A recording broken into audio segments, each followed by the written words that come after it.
Hana POV. Bumangon ako at dumiretso sa banyo at ginawa ang morning rituals ko. Lumabas ako ng kwarto, dala ang bag ko, at dumiretso sa kusina. Mukhang malilate ako kapag nagluto pa ako, kaya kumuha ako ng instant noodles sa cabinet at agad na inihanda ito. After 5 minutes ay pwede na ang instant noodles, kaya mabilis akong kumain at nakaalis ng unit. Hapon na, ito nga nagdi-discuss si Professor para sa last subject namin. Okay class. For your activity, I group you already into pair. So here's your pairs: Kenzer and Reina, Blake and Jamie, Brian and Trix, Gian and Jen, Iris and Layla, Phoenix and Liza, Rex and Kensley, Rem and Laisha, Elise and Shara, and lastly, Gavin and Hannah. You'll be reporting about the role of financial institutions in the business industry, and Mr. Gavin and Miss Hannah, you'll be the one to start the reporting tomorrow, sabi ni Miss Lopez.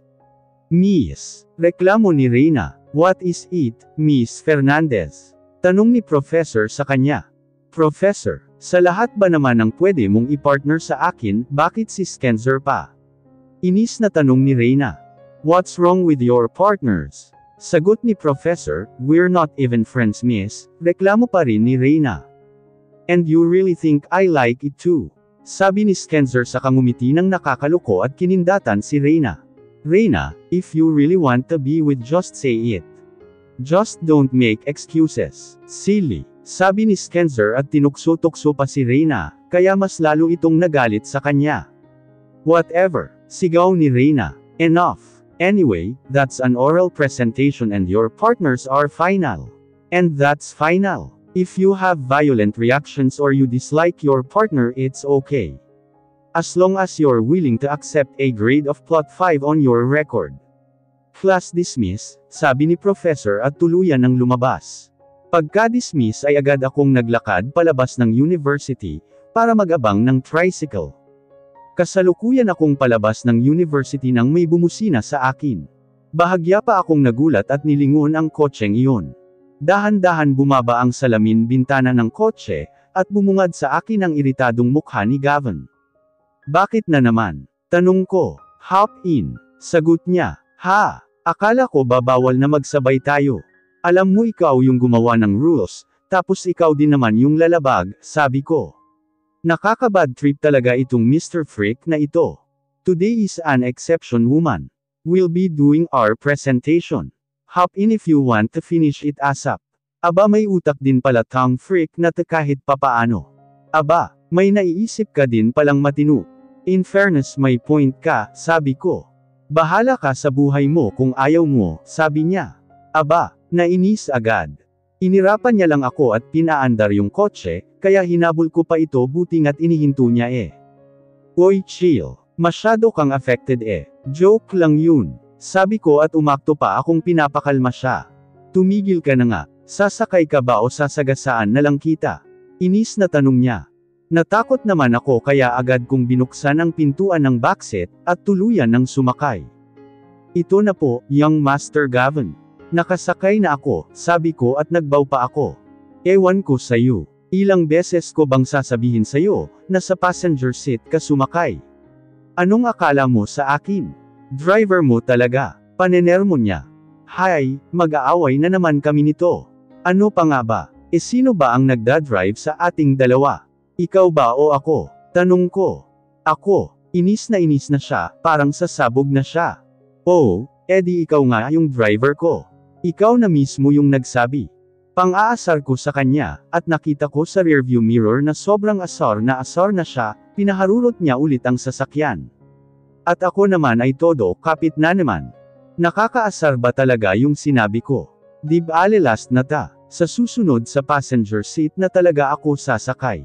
Nakarating agad kami sa unit, at ito nga't nakasalampak kami sa sahig sa living room, habang nagre-research tungkol sa topic na iprepresent namin bukas. Si Gavin ang nagre-research. Ako naman ay nagsasummarize ng report, at dinidivide ang mga information na iprepresent namin bukas. Oh, idagdag mo dyan.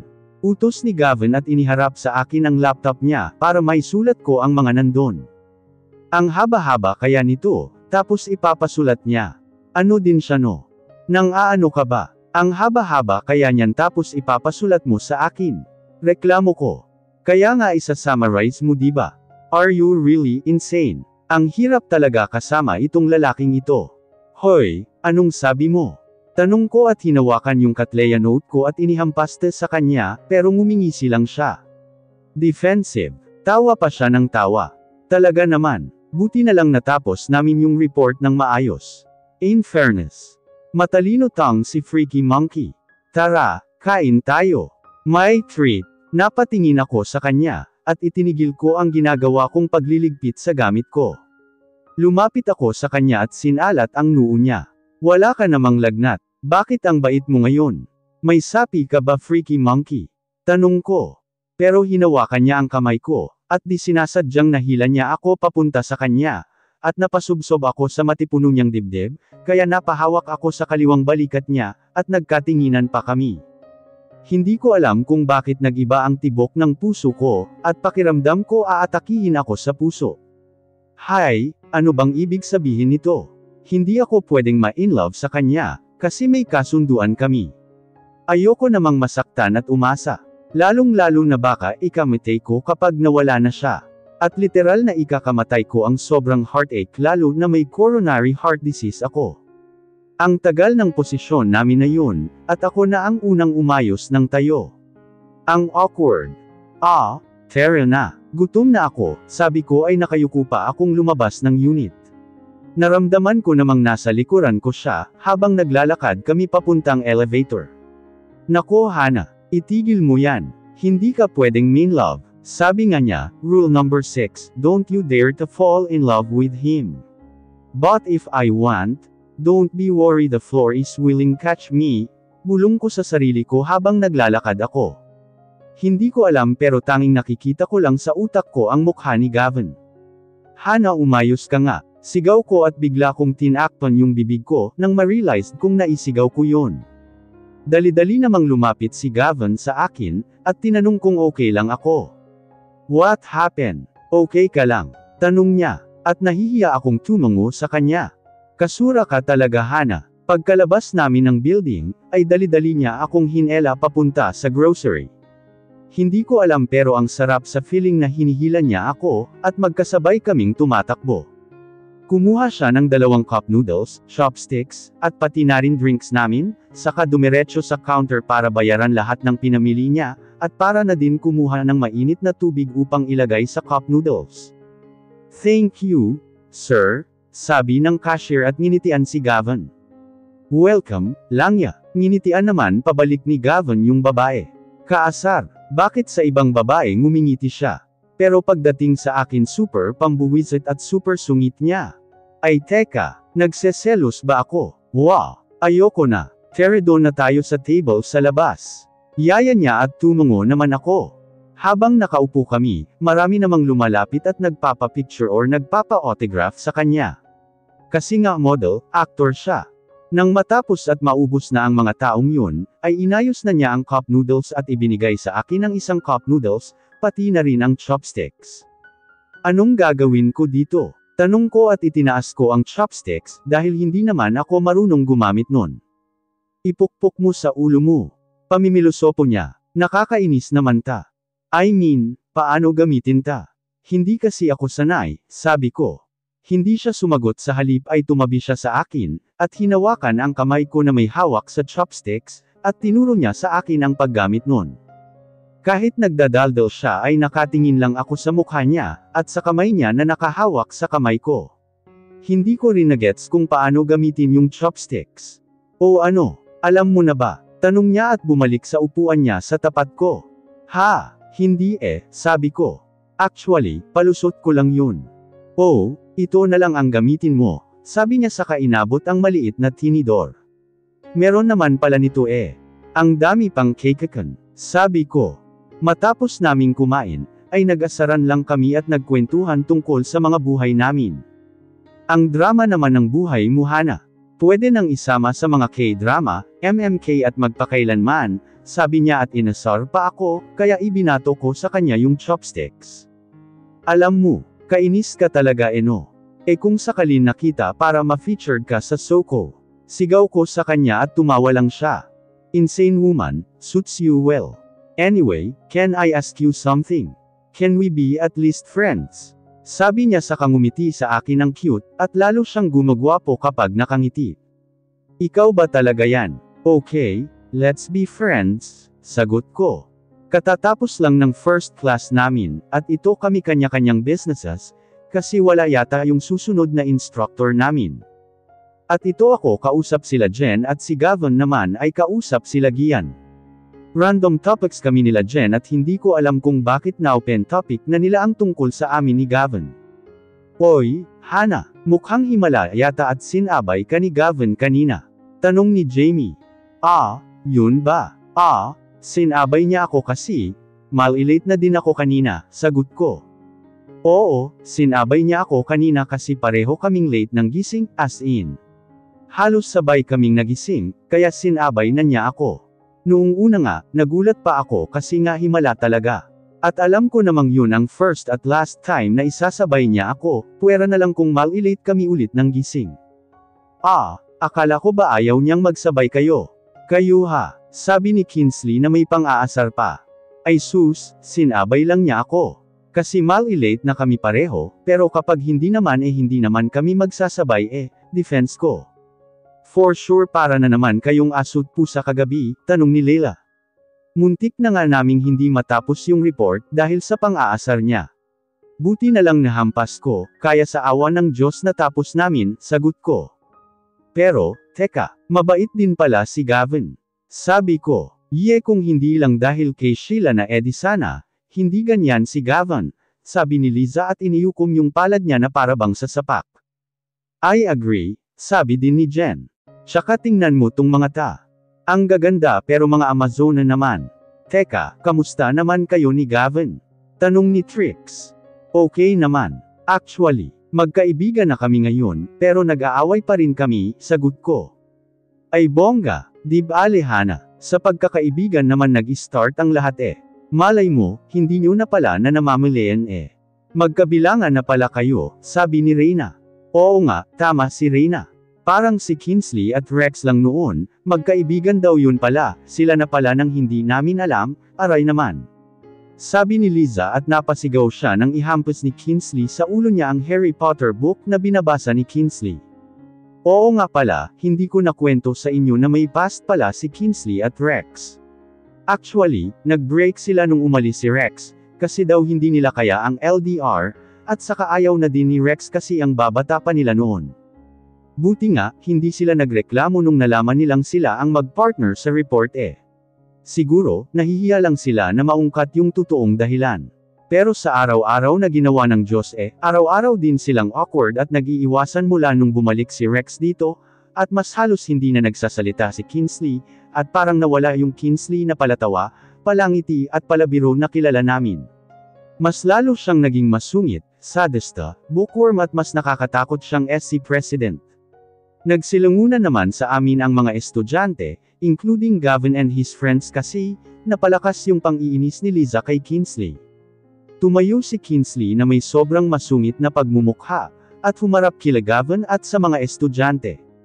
It's not your business, so mind your own business, mataray na sabi ni Kinsley saka umirap. You're a sadist, Miss President, sabi ni Rex at tumayo din. I'm not talking to you, sabi ni Kinsley at ngumisi siya at ganun din si Rex. Pasensya na Miss SC President, sabi ni Rex at ginaya pa si Catherine Bernardo. Hoy, kayong ang dalawa manahimik na kayo, saway ni Gavin, kaya nagsibalikan lahat sa mga ginawa. Girls, CR muna ako ha. Pagpapalam ko at sinenyasan naman nila akong go lang.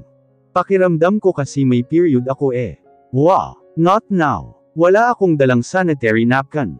Pagdating ko sa CR ay walang tao, buti naman. Dali-dali kong tiningnan ang skirt ko kung may stain ako. At confirm, meron nga, ang dami pa, paano ta? Dali-dali kong dinial ang number ni Gavin. Importante naman ta diba, hindi naman siguro siya magagalit. Ilang sandali pa ay dumating na siya, at nasa labas na siya ng CR. Hey, what happened? Tanong niya. Gavin, may stain ako, nakakahiya. What? Iritadong tanong niya. May stain kasi ako, Hindi ko alam na magkaka-period ako, pwede bang makihingi ng favor? Pwede, ibili mo ako ng sanitary napkin, skirt at undies. Grabe hiyang-hiya na ako. Ayoko na. What the? Sa lahat ba naman ng ipapaggawa mo yan pa? God. Nakakainis naman, kung ayaw niya wag na lang. Last na to promise. Hindi na ako magpapaalaga sa'yo. Kapag may sakit ako, hindi na rin kita ulit papabilhin ng kailangan ko ngayon. Please ngayon lang. Para na akong tanggang nagmamakaawa sa kanya. At maluha-luha na rin ako kasi ang sakit na din ng puson ko. Fine, gagawin ko na. Pero last na talaga taha. Pakiante na lang ako, okay, sabi niya at naramdaman kong humakbang na siya paalis. Halos magdadalawang oras pa ako nagstay doon, hanggang sa may kumatok sa pintuan. Hana, hi thank God. Bumalik si Gavin. Hindi ko alam pero parang kinikilig ako. Wait lang, sabi ko.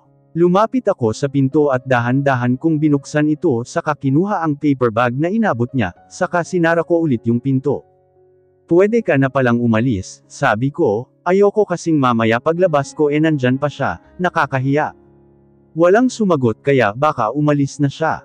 Nagpalit naman ako agad, at inayos ko ang lahat ng kalat na ginamit ko, at maayos na isinilid sa paper bag, saka naghugas ako ng kamay. Huminga muna ako ng malalim, at inayos ang sarili ko bago tuluyan ng lumabas ng CR. Paglabas ko ay nanlaki ang mata ko, nang makita ko si Gavin na nakasandal sa pader ng CR, habang nakasalpak ang headphone niya sa magkabilang tenga niya at naka-cross arms. Bigla tuloy akong nahiya sa kanya. Grabe parang hindi ko siya kayang kausapin, kasi nakakahiya talaga. Gavin bakit nandyan ka pa? Akala ko bumalik ka na. Hiyang-hiya ako kaya nakayuko ako nang tinanong ko siya. Imbes na sagutin niya ako ay kinuha niya ang paper bag na dala ko, at pumasok sa CR ng girls itinapon ito sa garbage bin na para sa private thing ng mga girls. Lumabas siya at tiningnan ako nang parang nagtatanong. May provided naman na garbage bin, para doon. Bakit kailangan mo pang bitbitin yun? Cold na tanong niya. Highest, ito naman siya sa pagiging cold niya Kung hindi mang-aasar o mang-aaway, magpapaka-cold naman siya. Yan lang ang tatlong ugali ni Gavin depende na lang kung may sapi Bumabait siya. Sorry, hindi ko kasi napansin kanina, sagot ko. Teka iba na siya, bakit parang mas lalo siyang naging cold tulad ng dati? Sa ekspresyon ng mukha niya parang may nangyari na kung ano. Binalingan lang niya ako ng napaka-cold na ekspresyon, at hinela niya ako pabalik ng room. Yung lang naiirita, naiinis at may problema. Ano bang nangyari sa pinuntahan niya? Dahil ba sa pabor na hiningi ko sa kanya? Hindi kaya, may mas malalim pang dahilan.